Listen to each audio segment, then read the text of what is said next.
Hello again. It's Wing Nation presented by Sage Fruit here on MAVTV, talking sprint car racing, our favorite time of the week. And this is a milestone show for us. We're glad you joined us. Ashley Stremme, our regular co-host, right. Our irregular, our other co-host, Erin Evernham joins me. Enough. Because, ladies, this is our 200th show here on MAVTV. How about that, Erin? That's incredible. I mean, yeah. What a feat. Absolutely amazing. And Ashley, you get a chance to sit alongside. It's pretty. We have a good time, don't we? We always have a good time. What else? We talk about sprint car racing, and we get to talk about food and have a ball while we do it. All right. So Wing Nation launched in 2011, and in 2015, the folks from MAVTV came to us and said we need to do a show. At that time, my co-host was Kendra Jacobs, who joins us on the line. Hello, Kendra. Welcome into Wing Nation. Thanks. Hey guys. Congratulations. Thank you. What do you recall when MAVTV and you and I sat here for the first time? What do you recall? I think the biggest memory to me is, do you remember we shot our pilot at the NASCAR Hall of Fame? Yep, we did that.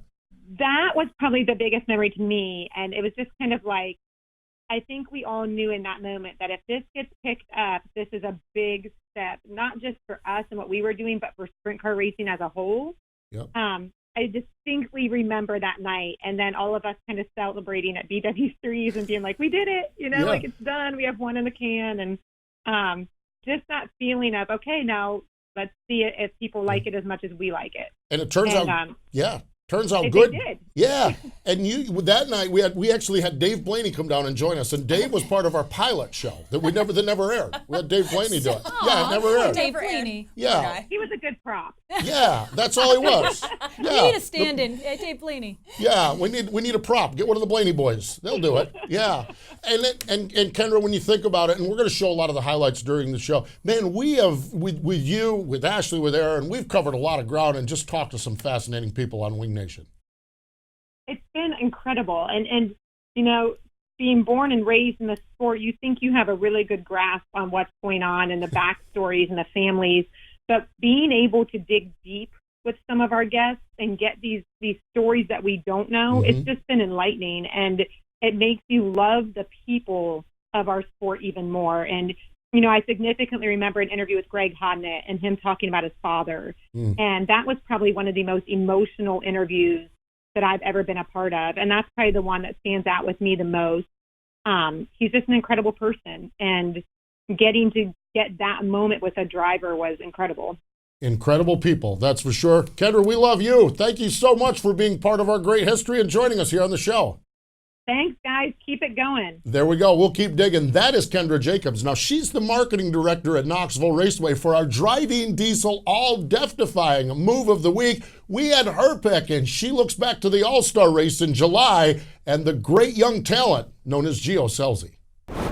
And now for the Drydene death-defying move of the week, where one driver simply amazes us with their on-track moves. Gio right to the top side. Gio is right there. Brian Brown made up some ground. Now Gio Scelzi to the outside. Battle for second at the flag stand. Brian Brown by half a car length. Here comes Scelzi from the top to the bottom in turn number 2. Gio now to the second spot. That death-defying move was brought to you by Drydene Diesel All Death, the official death of the world of outlaws and wheelmen everywhere. Visit drydene.com for more information.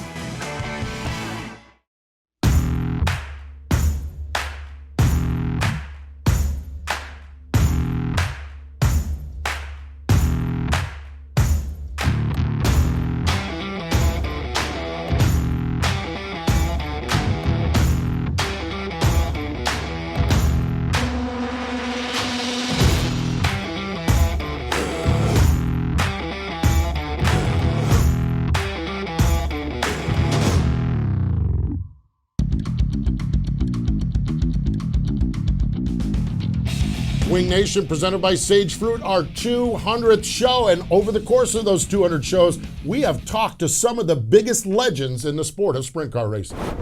So really my dad was the first racer of the family. Grandpa just built and owned a racetrack, but never drove a race car. Still, that's pretty impressive. Cool, yeah. And your brothers and now your son and your daughter, it's really a big, we always talk about family and how racing is such a family sport, but The Jacobs take it to a whole nother level. That's for sure. Well, nobody I can dabbles. say, to be honest with you, you can stop right here. I don't need grandsons doing this. It's hard enough watching a son. I don't need to watch grandsons. So it won't bother me if it stops with this generation. You know, Steve and I are kind of investigative journalists sometimes. Oh, boy. And we call up some friends and family of yours when we know we're going to have you on air and say, tell us a little bit about Danny. And one of the things they said is that you have an addiction to your cell phone. So how does that work when you're out in the middle of the ocean in Alaska and can't use it? It's oh my gosh, it's bad because that's my lifeline. I have everything. I couldn't tell a phone number if my life depended on say, hey, well, you need to call somebody in my family. I don't even know what it is. So everything is stored in my cell phone. I'd be totally lost. I graduated from high school in 1970, so I grew up in the 60s. And at that time, there was no professional racing. I didn't know anything about racing. We didn't even have 7-Elevens out here where I'm from, let alone magazine racks to see what was going on in racing. The only thing I knew was that on Memorial Day weekend, when we would have a family picnic as a kid growing up, there was an Indianapolis 500 race on the radio, and I listened to it, and I understood what Parnelli Jones, A.J. Foyt, Jim Hurtubise, Dick Rathman, and those type of guys, those names I recognized. And then when I got in high school, I started reading a little bit and realized that those guys learned to be IndyCar drivers by going to the state fair tracks and winning sprint car races. And at that, you know, during the 60s, one of the biggest sprint car tracks in the country for the fair circuit was the Minnesota State Fair. You know, at 5'7" and 150 pounds, I wasn't going to be in the NBA or the NFL, and I couldn't hit a baseball 400 yards, so there was no way I was going to make Major League Baseball. So the only hope I had to be a pro sports star was to be a race car driver, and the only pro race car drivers I ever heard of were IndyCar drivers. Dick, tell us about the Owl Garage. This sounds like a fascinating place. Well, it was an old barn, yeah. You know, and my dad's good friends named it the Owl Garage because he worked all night. You know, when you're making a living supporting your family with your hands, you got to work. And so that's what he did. And he also had 3A and national automobile towing services. So he was up a lot at nighttime. So they just called it the Owl Garage, and it stuck. You know, in fact, I have the Owl Garage sign here in my ranch in Pennsylvania hanging over my garage door. People ask me, or they look at my win record. I had 11 World of Outlaws wins, and I was Rookie of the Year in 1982 and was leading several races with a lap or two to go and was going to win my first outlaw race in my rookie season, and something would happen. And then I finally got my first win in spring of 83, and then didn't run full-time with them, but I was hurt in 88. But I had, and I say only 11 wins, but in 1987, and I think you know about this, both of you that follow the sport, but I had 4 wins with the World of Outlaws and had the best season I ever had. I led the most laps. I made more money than I ever made. But Steve Kinzer won 47 races that year, so and won the championship, and I finished second in points. So having only 11 World of Outlaws wins is frustrating, but when I stop and think about the season that Steve had, you know, and that's what I, you know, like Darren Pittman and some of the guys, they're trying to chase Donnie Schatz the last couple of years are going through it, and I can understand, you know, firsthand what they're thinking and what's going through their mind. Man, I'll tell you what, the history of this sport, Ashley, when you look back at it, the history of the sport is amazing. It's been so much fun documenting it with some of these drivers. It's true. Even growing up in this industry, you know, you think you know things, and then you get to sit down with these guys and learn so much more. It is. And Erin, you've competed with some of these guys too as well, but just amazing the conversations we've had over the 200 years. Oh, yeah, for sure. The stories and the videos we get from these guys and seeing, you know, them racing back in the day, it's awesome. It is awesome. I said 200 years. We're not that old. It's 200 shows is what it is. We need to step away. When we come back, we're going on the road with Wing Nation. Do a little shopping? Well, I heard an apple a day keeps the doctor away, and 10 keeps the competition away. I got you a Granny Smith seeing you're a little sour. From sweet to tart and everything in between, Sage Fruit supplies every variety of apple that shoppers may be looking for. For over 3 generations, they've been providing customers with only the best apples, pears, and cherries that Washington has to offer. You're finally taking my advice. Well, something like that. I figured out how to get my 10 apples in a day. Sage Fruit, it's the choice of champions.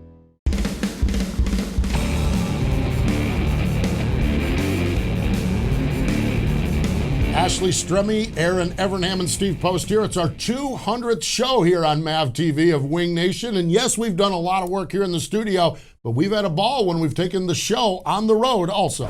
Joining us now here on the program is Casey Kane. Welcome aboard, Casey. Thanks, guys. Thanks for coming out and doing the show here today and being part of, the fans and everybody enjoying it. So it's nice. We had the shop cleaned up, sprint car guys are home, and we're all able to have a good time. It intrigues me that you say that it's one of the top 5 tracks in your favorite track list. Is it just the characteristics? I would compare it to like a small version of Knoxville in a way. The dirt's really good out there. It's got black clay, so it gets super slick if you're out of the groove, in the middle. So it teaches you a lot of throttle control. But Lowell, the track owner out there, he does a really good job with his track prep. Giving you a little bit of moisture on the bottom, middle slick, and a cushion, right around the wall every week. He's really consistent with how he preps the track. Does this give you any advantage being here in Volusia, already getting behind the wheel this year before the guys back home in Pennsylvania? It gets us in shape, sit around all winter long, as a couch potato, so we're down here getting in shape, getting our minds right, getting our arms and bodies right, and it's definitely going to help getting back home, already being in the seat. Yeah, I think it's a little bit different, when I come in to this sport and all them guys were there, you didn't go up some night in a heat race and you were halfway good and you go run into Steve Kinzer and think that you weren't going to come down and get a kick in the butt or it was pretty intense. Now kids are pretty aggressive and they'll do anything past what the equipment is, over the top, and it's just a different age. You have to change with the punches. And I think that, the longer you do this, the more years you're on the road, the better you get. You get more tuned into each and every racetrack that we go to, and you just get calmer about everything. It's just not the end of the world if you have a bad night, where I used to, like I said, I used to let it bother me a lot more. But now it's just, we have 90 more nights to go or 80 more nights to go. So you just keep plugging away, and, the points will be what the points will be, and, you just try to win all as big races as you can win. The deal with Jake at Knoxville, we were watching it on TV, and Brandon was flipping out, and Karen, my wife, was sitting there going, "What's?" Brandon said, "You just don't understand, Dad. You tell her." Yeah. He's in victory lane at Knoxville National, and you got a nice picture of him right there with Brad and the flagman and Jake. So it is passion. We always enjoy hanging out with the people and racing with them. So it's just a great big family. Yes, but Greg Wilson's kid babysitting him at a Golden Corral, really? that was interesting. It was fun.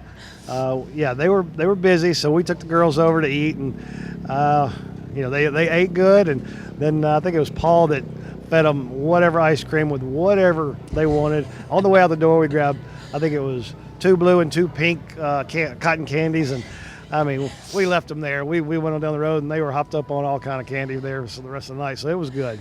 The wing cars were they're one of the easiest to actually drive because of the wing, but they're really hard to be good in.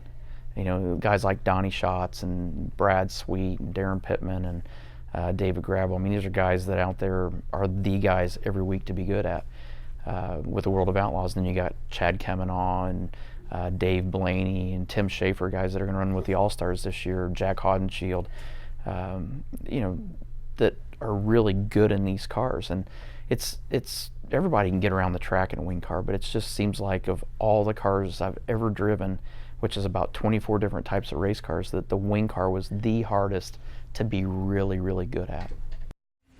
Man, so many good road trips. You know, when we launched this show, we said, how are we going to do a sprint car show in Charlotte, North Carolina? But Erin, you know, this industry, a lot of the sport travels through this industry, and we have some pretty neat things right around here. We do, for sure. I mean, the Charlotte Motor Speedway right here, but to be able to do the road shows and beyond and see the guys in their element, there's nothing like it. Actually, I know, and we look at it, one of those shows I know we did was the McLean Brothers show. It's just amazing to get into their shops and actually paint the picture. It's easier to paint the picture from the race shop. Absolutely, and actually see what they're doing and being involved with what they're doing. But more importantly, when we get to do the road shows across the country at the racetracks with the fans. Gosh, isn't that great as well? The road shows, Volusia, at the race shop. We've got you all covered here on Wing Nation. Let's step away. More in just a moment.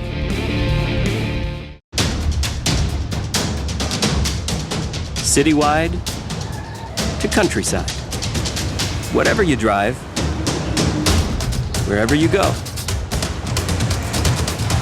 Hercules Tires has the value, selection, and industry-leading protection to get you there, no matter where the road takes you. Hercules Tires. Ride on our strength.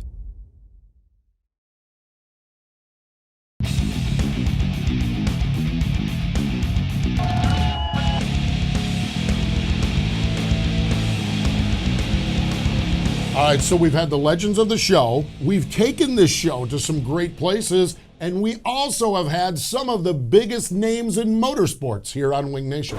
What did he do, and how did that bring you into the sport? Well, I grew up in the central coast of California. So Santa Maria was our closest dirt track. We would make trips over to the valley, to Bakersfield and Fresno area, and down to Ascot and Ventura. Okay. But the track, my dad was a guy that everybody, and still do, but he was like the local guy everybody went to for anything, engines. Yeah. I mean, he built engines for sprint car guys. And back when I was going, you were riding in the flatbed of a truck, rolling in. Carson Porter was the local hot guy, and back then it was super modifieds. It wasn't really sprint cars back then when I was a kid. And I just remember in the back of a pickup on an open bed, open trailer, and rolling in on an early afternoon to go watch the dirt races. And my dad was just there to help whoever. So I had it in my blood early and loved it. But I actually saw you in Volusia. Your dad, a noted and very respected engine builder. At Volusia, you were actually right alongside of Dad under the car working on it. Oh, yeah. We walked up just in time that, I was watching hot laps and saw Brian, some smoke come out of the headers. I was like, that's probably not very good. So, I went over to the trailer, and sure enough, it was time to start changing. So I jumped in and helped out because that's one thing that I miss about sprint car races is I love to drive them, but I grew up working on all my sprint car stuff, and if I didn't get it ready that week, I didn't race. So, and being in the engine shop with Dad, I know enough about engines to get them changed pretty quick, and so I jumped in, and that's one thing I miss is just working on them. I spent every hour after school until I went back to school the next morning in the garage. My mom would make dinner and either bring it out to me or I'd run in and eat it and go back out to the garage. So working on them is something that I miss a lot. But the racing here in sprint car racing in 2015, it's amazing the intensity and how deep the fields are nowadays. Incredibly competitive and deep. I watch as often as I can from the internet. I'd like to see more sprint car racing on TV, MAVTV, and they're doing a good job, with the SCS series. But there's just nothing quite like Knoxville. It's our Daytona 500. Your boys, Dominic, of course, he's running in the 410 series. Giovanni is running in the mini sprints or micro sprints right now. Just tell us about the kids, what kind of racers they are, and how they're doing. Well, I'll tell you, Giovanni, he's 13. He'll be 14 here real shortly, and we've already put him in the sprint car, and he was phenomenal. But he's a little guy. He only weighs about 110 pounds. But the thing about Giovanni now is he actually can build a sprint car from the ground up. He does his micro all the way. He's doing some stuff with KW shocks. He's actually developing a micro shock with them. And he's really into the setup and building cars, and he's an unbelievable driver, really smooth. Before I was even 1 year old, obviously, I was going. But, yeah, my grandpa started owning in 1976 sprint cars and had Steve Kinzer, Dave Blaney, Jack Hewitt, Rich Vogler. I mean, you name it in sprint cars, they probably drove for my grandpa. And like you said, my dad ran for 22 years, had a really good career. But I definitely remember going to Bloomington around when I was 3 or 4 years old, running around. So it's I've been pretty much growing up at the dirt track. That's cool. Yeah. He does know a little bit about dirt racing, has also wheeled some dirt cars. Talk about the relationship between the drag racing and dirt track racing for you. Well, you know, they seem way different, but they're very similar. You know, if you take a nitro funny car and strip off the body and have you're looking at a chromoly tube chassis with a V8 engine in the front. Forget that it's 10,000 horsepower. Forget that that it's a little longer wheelbase. But if you take a sprint car, take the wings off the body, you have a chromoly tubular chassis with an engine in the front. So it's very similar, but obviously the sprint car goes on an oval track. Drag race goes straight. It's about power. Sprint cars make over maybe 950 now with the technology up there. But they're a modern marvel.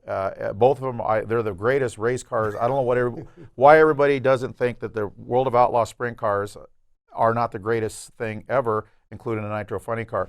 So amazing to sit with those great racers. And Ashley, I think the thing that amazes me, it doesn't surprise me, it just impresses me with the level of respect all of the motorsports world has with wing sprint car racing. It's absolutely true. I never thought in a million years that the sprint car world would introduce me to the trophy, the Wally from the NHRA world. Absolutely. So pretty cool stuff. And Erin, you've seen it. You've lived it within the NASCAR world. I mean, a lot of our guys are involved in it, but it's just so nice to hear so much good things and people say so much respect for wing sprint car racing. Tony Stewart saying that he's driven 24 different types of cars. Yeah. And the wing sprint car is the hardest to drive well. Exactly. I know. Sums it up. Yeah, and I love Cruz when he was breaking down the cars to us, and it was just fantastic stuff. So really, really cool. We hang out with some very cool people here, that's for sure. And yes, we have some fun. We'll share some of those moments as well.